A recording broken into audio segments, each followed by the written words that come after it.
Media बंधुओं का स्वागत है। आज खेतड़ी के सर्व समाज ने हज़ारों की संख्या में एकत्रित होकर वर्तमान विधायक महोदय धर्मपाल गुर्जर के संरक्षण में खेतड़ी में चल रहे अवैध खनन, जिसमें आयरन ओर का खनन, बजरी का खनन बड़े स्तर पर चल रहा है। इसको लेकर के आज माननीय मुख्यमंत्री राजस्थान सरकार के नाम से ज्ञापन उपखंड अधिकारी महोदय खेतड़ी को दिया गया है और इसी ज्ञापन के अंदर जितने भी जो खेतड़ी विधायक के द्वारा यहाँ अवैध काम कराए जा रहे हैं उन सभी का हम लोग आपको पूरे साक्ष्य के साथ में, एविडेंस के साथ में यहाँ प्रूफ देंगे। इसमें मैं बारी बारी से क्षेत्रवार आपके सामने बताना चाहता हूँ कि ये जितने भी एविडेंस हैं ये सारे जो लोग इस काम में लिप्त हैं उनके नाम के साथ हैं। और आज तक चाहे वो बसई नदी हो, चाहे वो हमारे काकरिया की काटली नदी हो, या वन विभाग का क्षेत्र हो, या इसके अलावा जो माइनिंग विभाग के लीज एरिया से बाहर के खनन के क्षेत्र हों, उन सब का उल्लेख हमने इसमें किया है कि हमारे क्षेत्र के अंदर कौन अवैध खनन कर रहा है और इसको कौन संरक्षण दे रहा है। ये सारी चीज़ें एक एक करके इनका उल्लेख करेंगे। सबसे पहले मैं आपको बताना चाहता हूँ कि आयरन ओर की जो अवैध खनन हो रही है, वो सबसे बड़ा जो अवैध खनन है वो विधानसभा क्षेत्र खेतड़ी में जो विधायक हैं धर्मपाल गुर्जर जी, इनके निवास स्थान ढाणी लिकायतावाड़ी ग्राम पंचायत रामकारपुरा के बिल्कुल नज़दीक विधायक के करीबी मित्र रमेश गिराटी निवासी ढाणी खातियावाला रामकुमारपुरा व जगदीश उर्फ जागेश गुर्जर व महेंद्र खारिया, ये विधायक के संरक्षण से उनके सहयोग से आयरन ओर का निरंतर अवैध खनन कर रहे हैं, जिसके ये साक्ष्य भी हैं। ये आप देखेंगे तो ये ट्रैक्टर चल रहा है अंदर है। दूसरा, इस पिट के अंदर 20-20 मीटर की ब्लास्टिंग करी गई है आयरन ओर की। हमारे 5 दिन से लगातार बरसात हो रही है, अगर पानी नहीं भरता तो आपको यहाँ आयरन ओर नहीं मिलता, जो कि अभी भी यहाँ पड़ा हुआ है, इसमें ब्लास्टिंग किया हुआ। आप खुद इससे अंदाज़ा लगा लो कि भाई कितना टाइम से ये आयरन ओर का अवैध खनन चल रहा है। इसी प्रकार बजरी का अवैध खनन, बजरी के अवैध खनन में हमारे विधायक महोदय का परिवार, इनके सगे भतीजे रमेश जी और इनका एक हरियाणा का बड़ा नज़दीक का दोस्त है सुधीर चौधरी, इन्होंने आज से नहीं 10 साल से ढाणी मोरनाला सिहोड़ गांव से डाबला की तरफ आप नदी के रास्ते जाएंगे तो ये जगह पड़ती है और यहाँ पे अवैध बजरी छनाई का प्लांट। आप सबको पता है कि माननीय उच्चतम न्यायालय की गाइडलाइन और उनका आदेश है कि बजरी खनन बंद है। अगर आपको उन गाइडलाइंस का सारों का उल्लेख आप स्वयं स्टडी करिए और आपको पता लगेगा कि इस रिवर के साथ में क्या हुआ है। बजरी के मामले में इतना सख्त है सुप्रीम कोर्ट, लेकिन हमारे खेतड़ी क्षेत्र के अंदर सुप्रीम कोर्ट के आदेश की धज्जियां उड़ रही हैं और आज से नहीं कई वर्षों से जनाब ने अपने खुद की साझेदारी में ये प्लांट यहाँ लगा रखा है, जो परसों से डिसमेंटल हो रहा है। हज़ारों ट्रक बजरी का स्टॉक था। चूँकि इसको बेचने के लिए स्टोन डस्ट की रॉयल्टी या ई-वे बिल का इस्तेमाल होता था, इसीलिए उसको छुपाने के लिए अब उस पर डस्ट डाली जा रही। आप सभी इन क्षेत्रों में जाके, आपका फ़र्ज है कि आप ऐसे भारत के संविधान के स्तंभ हैं कि इन सब चीज़ों को समय समय पे आपने उजागर भी किया है और इनकी भी तस्दीक करें कि मैंने कोई गलत आरोप नहीं लगाया। मैं आपसे जानना चाहता हूं, आपके माध्यम से जानना चाहता हूं राज्य सरकार और माननीय मुख्यमंत्री महोदय कि यहाँ विधानसभा के अंदर खड़े होकर इल्ज़ाम लगाना तो आसान है, लेकिन खुद के गिरेबां में झांक के देखो कि आप क्या कर रहे हो। आपने न कि राजस्थान सरकार बल्कि यहाँ तक सुप्रीम कोर्ट को की आंखों में भी धूल झोंकी है, और इन सभी तथ्यों को, इन सभी कामों को आपके फैमिली मेंबर कर रहे हैं। रमेश गुजर इनका सगा भतीजा है। आप स्वयं इस तथ्य का पता लगाएं कि सियोड़ से जो डाबला को जोड़ने वाला नदी के अंदर से जो मुख्य मार्ग है, उस मुख्य मार्ग को काट दिया गया और उसके अंदर करीबन 100-150 फीट के गड्ढे कर दिए गए, और वहाँ के ग्रामीणों ने इसकी आवाज़ उठाई तो उन्हें धमका दिया। आज वो गड्ढे नहीं भर सकते। आपके पास में बाकायदा प्लांट की फ़ोटो 3D के अंदर और इसकी पूरी लोकेशन, साथ ही साथ आप सब लोगों को खनन के गड्ढे हैं नदी के अंदर, वो भी हम दिखा रहे हैं। हर तरह से मशीनें, ट्रक, सब चीज़ें जो काम कर रही हैं। इसमें अवैध बजरी का जो खनन हो रहा है, सबसे बड़ा दूसरे नंबर पे कांकरिया, ग्राम पंचायत कांकरिया, वहाँ पे भी इनके सरपरस्ती में अनेक लोग, जिनका मैं आपके सामने नामों का भी उल्लेख करूँगा। विधायक धर्मपाल गुजर के संरक्षण में इनके करीबी बनवारी जी गुजर, पुत्र मालाराम गुजर, पप्पू गुजर, मालाराम गुजर, रामावतार गुजर, हनुमान, हरकेश, मूलाराम, ये निराधार नहीं है। ये सब के सब आपको दिखेंगे L&T पोकलैंडों के द्वारा, ट्रैक्टर और ट्रकों के द्वारा। आज तक किसी भी व्यक्ति ने खेतड़ी क्षेत्र के खनन, अवैध खनन के लिए इस प्रकार के साक्ष्यों के साथ में आवाज़ नहीं उठाई। मैं आपके माध्यम से जानना चाहता हूँ कि आज हमारे खेतड़ी के अंदर जो दोनों रिवर है, इनका मूल स्वरूप खत्म हो गया है। आज ये बसई की नदी, जिस पे इलाखर नाम का बांध है, आप याद करके देखिए कि कौन से सन में ये इलाखर बांध भरा था।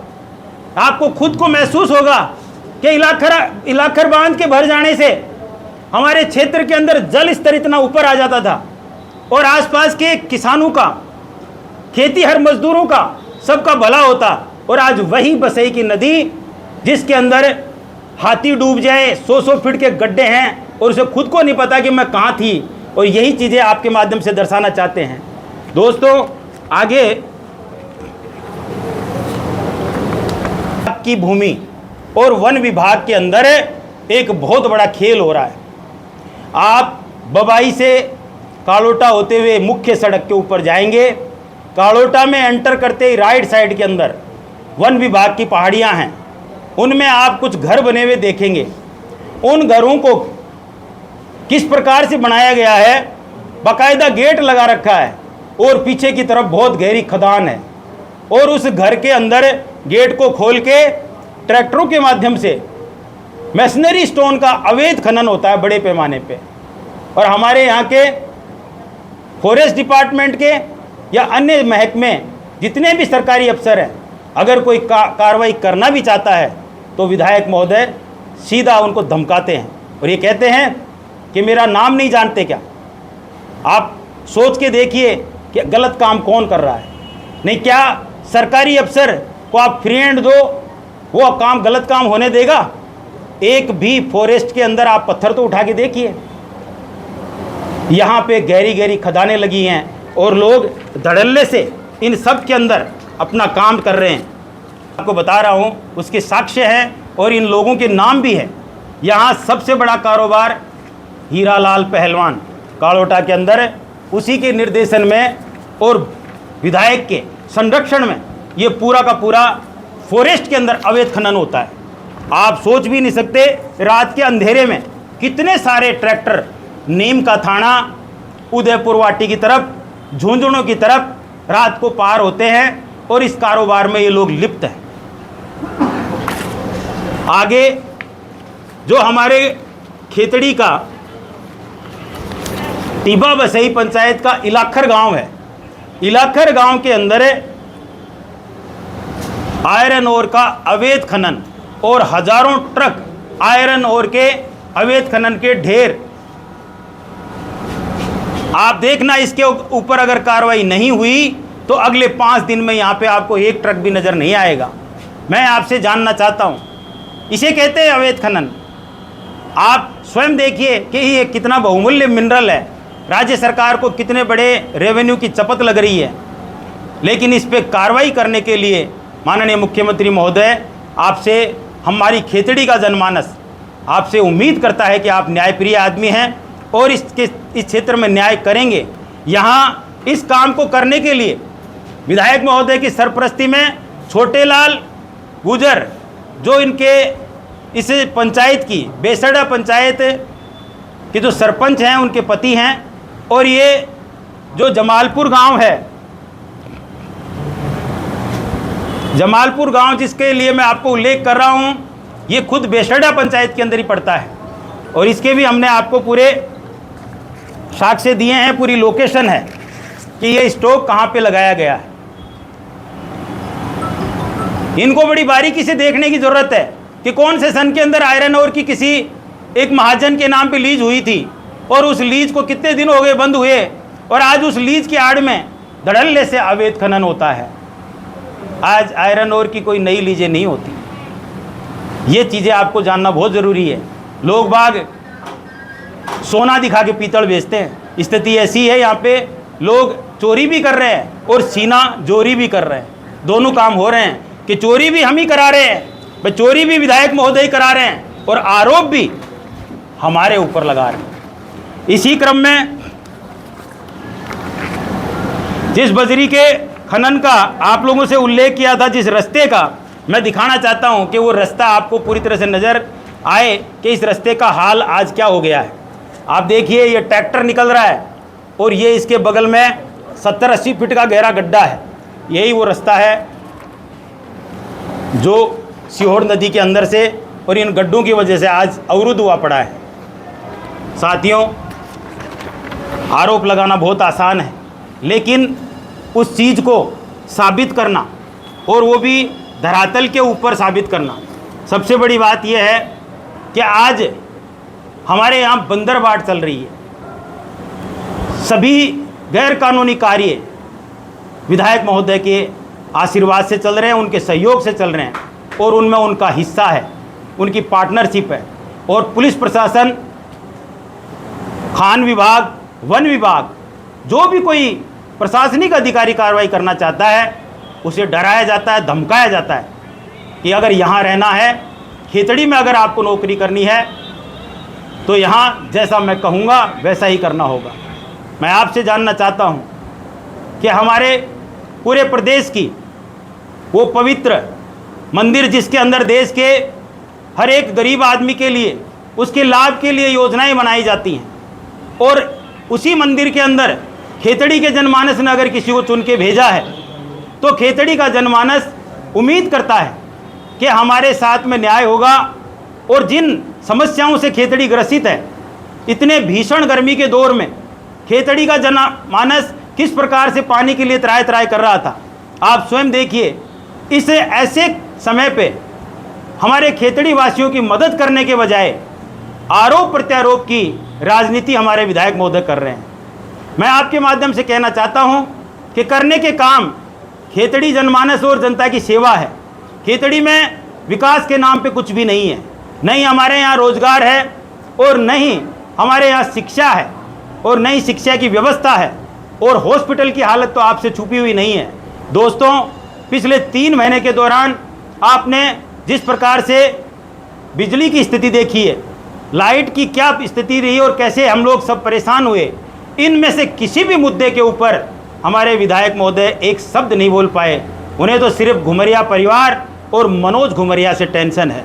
मैं आपसे कहना चाहता हूं, मनोज घुमरिया का जीवन खेतड़ी की सेवा में है, और मैंने अपने आप को सार्वजनिक जीवन में उतारा है खेतड़ी जनमानस की सेवा के लिए, और इसके लिए मैं सदा समर्पित हूं। और ऐसा कोई गैरकानूनी काम मैं नहीं करता, और न किसी गैरकानूनी काम करने वाले व्यक्ति का सहयोग करता हूं। मैं सरल और सीधा स्पष्टवादी आदमी हूं। और फिर एक बार कहना चाहता हूं कि माननीय मुख्यमंत्री महोदय, आपसे और राजस्थान सरकार से हम मांग करते हैं खेतड़ीवासी कि ये जितने भी साक्ष्य हमने दिए हैं, इनकी जांच कराएं, और कम से कम खेतड़ी ये तो जान सके कि कौन चोर है और कौन साहूकार है, कौन गलत कर रहा है, कौन सही कर रहा है। इससे यहाँ खेतड़ी के अंदर एक ऐसा माहौल बनेगा जो आज लोग बाग पूरी तरह से नाउम्मीद हो चुके हैं। इलाखर जैसे बांध को आज खत्म होने के कगार पे है। हमारा जो प्राकृतिक मिनरल है, साथ ही साथ यहाँ की जो प्राकृतिक संपदा है, सारी की सारी रिवर हैं, वो ख़त्म होने के कगार पे हैं। मैं आप सबसे मांग करता हूँ और आपके मीडिया के माध्यम से कहना चाहता हूँ कि खेतड़ी जनमानस को आप न्याय दें। हम सब लोग न्याय की उम्मीद लगा के बैठे हैं आपसे। बहुत बहुत धन्यवाद आप सबका। सिंधिया जी, आपने मीडिया के माध्यम से और आज ज्ञापन के माध्यम से ये मांग की है और तथ्य भी आपने रखे हैं, साक्ष्य रखे हैं, इन पे अगर कार्रवाई नहीं हुई, क्योंकि खेतड़ी जो विधायक हैं वो बीजेपी के हैं, बीजेपी की सरकार है, और अगर उन पे कार्रवाई नहीं होती है तो आपका अगला कदम क्या होगा? बिल्कुल आपका सवाल सही है और मैं तो ये कहूँगा कि खुद सरकार के विधायक ने सरकार को कटघरे में खड़ा कर दिया। सरकार की कार्यशैली के ऊपर उन्होंने प्रश्न उठाया और बिना तथ्यों के उठाया। कम से कम सही जानकारी तो लेनी चाहिए थी। कितने मेरे पास में ट्रक हैं, आपके माध्यम से ये भी कहना चाहता हूँ कि हज़ारों ट्रक नहीं है, मेरे पास 94 ट्रक है, 94 है। और मैं प्रयास करता हूँ कि जो मेरा विभाग है, स्टेट गवर्नमेंट का माइनिंग डिपार्टमेंट और अन्य विभाग हमारे, उनकी गाइडलाइन का पालन करूं। जहां कहीं भी मुझसे भी गलती होती है तो मुझे भी फ़ाइन लगता है और उसका मैं पे करता हूं। कोई बड़ी बात नहीं है, क्योंकि हमारा काम मैकेनाइज माइनिंग का है। कहीं इधर उधर छोटी मोटी गलती हमारे से होती है, पोकलैंड द्वारा भरने में 1-8 टन की, तो हम बाकायदा हमारे चालान होते हैं। इसकी पूरी रूपरेख, पूरा का पूरा विवरण, नीमका थाना हमारा ज़िला है, परिवहन विभाग ने सारी सूचनाएं भेज दी। ऐसा कभी नहीं हुआ कि किसी भी विभाग के किसी अफसर ने मेरे किसी विकल्प या मुझ पे कोई कार्रवाई करी हो और मैंने उसका विरोध किया हो। आपको मैं आपके माध्यम से माननीय मुख्यमंत्री महोदय साहब से भी कहना चाहता हूँ कि एक अफसर आपको कहे कि मैंने कोई विरोध किया है। जहाँ मेरी गलती हो मैं स्वीकारूँगा, लेकिन जहाँ गलती नहीं है और जो लोग गलती कर रहे हैं और उसके बावजूद आरोप भी लगाते हैं, तो ऐसे लोगों के लिए ज़रूरी है कि उनकी सच्चाई सामने लाई जाए। आप स्वयं देखिए कि उनके बजरी का जो वॉशिंग प्लांट लगा हुआ था उसे 2 दिन से क्यों उखाड़ा जा रहा है। जब वो सही है तो उसे क्या ज़रूरत पड़ गई शिफ्ट करने की, उखाड़ने की ज़रूरत कहाँ पड़ गई। आपको डस्ट के नीचे धुली हुई बजरी को छुपाने की ज़रूरत कहाँ पड़ गई। ऐसा क्यों कर रहे हो आप भैया? आप अगर सही हो तो आने दो किसी को भी। चोर होगा वही तो भागेगा, ये इससे सिद्ध होता है। और ऐसी चीज़ें छुपती नहीं हैं, लेकिन हमारे यहाँ ऐसी स्थिति पैदा हो गई। और मैं सरकार से फिर कहना चाहता हूँ कि खेतड़ी जनमानस इस चीज़ के लिए शांतिप्रिय रूप से आपसे मांग कर रहा है। आने वाले समय में अगर हमारे खेतड़ी की नदियों को, वन विभाग को, इनको नुकसान पहुंचाया जाता है तो खेतड़ी के अंदर एक बहुत बड़ा आंदोलन होगा और सर्व समाज इस आंदोलन को करेगा। और इस चीज़ के लिए हम उम्मीद करते हैं कि माननीय मुख्यमंत्री महोदय, राजस्थान सरकार इन सभी तथ्यों के ऊपर गौर करें और इनकी जांच करवाएं। न्यूज़ चैनल की तरफ से जनता की बात जनता और प्रशासन तक पहुंचाने के लिए एक बहुमूल्य प्रश्न आपसे है। अभी हमने 3 ग्राम पंचायतों का दौरा किया, जिसमें गोरी किया और 100 रुपये में उसकी रॉयल्टी मैंने पे कर दी 10 रुपये। अब 100 रुपया पूरा का पूरा जो है उसका अगर मैं टैक्स पे करता हूँ तो मुझे 5 रुपया और मिलेगा। जो भी मुझसे मिनरल लेके जाएगा वो मुझे 5 रुपया देगा, तो मैं उसकी चोरी क्यों करूँगा। फिर इन सब चीज़ों के साथ में आज जो विभाग का नेटवर्क है, जो विभाग का जिस तरह का तकनीकी का उपयोग हुआ है वो है ऑनलाइन। अगर आपने कोई भी मिनरल का कहीं से भी गलत तरीके से या अवैध रूप से आपने उसका निर्वहन किया तो वो सारा का सारा कैमरों की पकड़ में आ जाएगा, क्योंकि सभी जो वेब्रिज हैं, कांटे हैं, उनके ऊपर कैमरे लगे हुए हैं। और आपका जो वे बिल है वो ऑनलाइन जनरेट होता है, बिल भी ऑनलाइन जनरेट होता है। तो सारी की सारी तकनीकी, इतनी आगे की तकनीकी, आज स्मार्ट तकनीकी है कि व्यक्ति कैसे करेगा। अवैध खनन दोस्तों ये है जहाँ न तो लीज की ज़रूरत है, न पट्टों की ज़रूरत है, न लाइसेंस की ज़रूरत है। मन में आया वहाँ खोदा। फॉरेस्ट के अंदर आप और मैं बकरी चरा के दिखाओ, एक दातुन तोड़ के दिखाओ। आज आप सोच भी नहीं सकते, आप और हम फॉरेस्ट में चले गए और अपने हाथ में अगर दातुन मिल गई तो उसका भी हमारे को फ़ाइन देना पड़ेगा। और ये धड़ल्ले से फॉरेस्ट के अंदर मकान बना के पीछे खदान बना दी। आज सोच सकते हो कि ये सारी चीज़ें क्यों हो रही हैं, सिर्फ और सिर्फ विधायक महोदय के आशीर्वाद से, उनकी सरपरस्ती में ये सारी चीज़ होती हैं। बाकी खुद उच्च अफसर भी जानते हैं कि कौन गलत करता है और कौन सही करता है। इस पूरे मुद्दे से हटके भी एक सवाल रहेगा कि अभी 100 दिन नई सरकार के गुजरे हैं, खेतड़ी में इस कार्यकाल को किस तरीके से देखते हैं, क्योंकि यहाँ से जो वर्तमान विधायक हैं सरकार का हिस्सा है, इन 100 दिनों को किस तरीके से देखते हैं? हम पूरे सरकार और माननीय मुख्यमंत्री महोदय कि पूरे स्टेट के अंदर उनके कार्यकाल को, तो आगे अब कल से बजट सत्र स्टार्ट हो रहा है, वो देखने को मिलेगा। क्योंकि जैसे ही सरकार बनी और बनते ही फिर लोकसभा इलेक्शन की घोषणा हो गई और घोषणा में चले गए। साथ ही साथ मैं ये ज़रूर कहूँगा कि विधायक महोदय ने तो शुरू से अपनी दुकान जमा ली थी और उन्होंने तो हर प्रकार से दुकानदारी करी है, चाहे वो लोकसभा के चुनाव हों, उनमें भी शानदार दुकानदारी रही है उनकी। और आगे भी वो इसी पे ज़्यादा जोर दे रहे हैं कि मेरी दुकान के अंदर कभी मंदी ना आ जाए, बस वो शानदार तरीके से चलती रहे। और माननीय मुख्यमंत्री महोदय और जो राजस्थान सरकार है वो तो आगे उम्मीद है कि बहुत अच्छा ही काम करेंगी। हमने किया है इसी मोड़ी इलाखर बांध को, जिन लीजों ने सबसे ज़्यादा नुकसान पहुंचाया है, उनमें आज 15 साल पहले मेरी 2 लीजें हुआ करती थी। मैंने उन लीजों को टच भी नहीं किया और इसलिए छोड़ दिया कि ये बांध डैमेज हो जाएगा, इससे हमारे क्षेत्र को नुकसान होगा।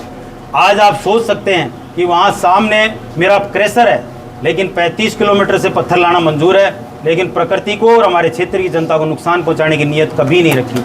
साथ ही साथ काली बुझा बांध पपुरना, जो कभी पपुरना और आसपास की खेती के लिए पानी के लिए शान हुआ करता था, आज आपको काली बुझा नहीं मिलेगा, वहाँ पे उसके अवशेष मिलेंगे।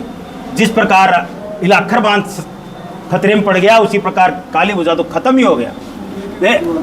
ये सारी चीज़ें ऐसी हैं, आप सोच के देखिए कि मैं इतना ही भूखा होता तो इस एरिया में शायद बहुत पहले मैं माइनिंग में आ गया था। काली बुझा के अंदर खान लेने से मुझे कौन रोकता। इलाखर बांध में मेरी स्वयं की खानें थी इसके बगल में, उन्हें मैं चाहता तो मर्जी से चलाता। लेकिन ये चीज़ें दर्शाती हैं कि क्षेत्र के अंदर अगर काम भी करो तो पर्यावरण को और अपने क्षेत्रवासियों को साथ लेके करो। उनके संकट को, उनकी मुसीबतों को, उनकी समस्याओं को मत बढ़ाओ। वो आगे से गरीब आदमी अपना जीवन किस तरह से यापन करता है हमें समझना चाहिए। और मैं सदैव गरीब का साथी हूँ, उसके साथ गलत व्यवहार करने वाला नहीं हूँ। न तो किसी का रास्ता रोकता हूँ, न किसी को दुख पहुँचाने का प्रयास रहता है मेरी तरफ से।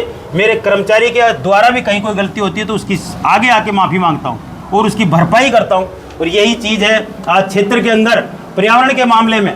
आप देखिए, मैं नहीं कहूँगा कि कितनी संख्या में पेड़ हैं, लेकिन हर साल वृक्षारोपण होता है, हर साल हमारे द्वारा मेडिकल कैंप होते हैं, हर साल हम प्रयास करते हैं कि गरीब कन्या के विवाह में मदद करें, हर साल उन गरीब भाई जिनके हाथ नहीं है, पैर नहीं है, उनकी मदद करें।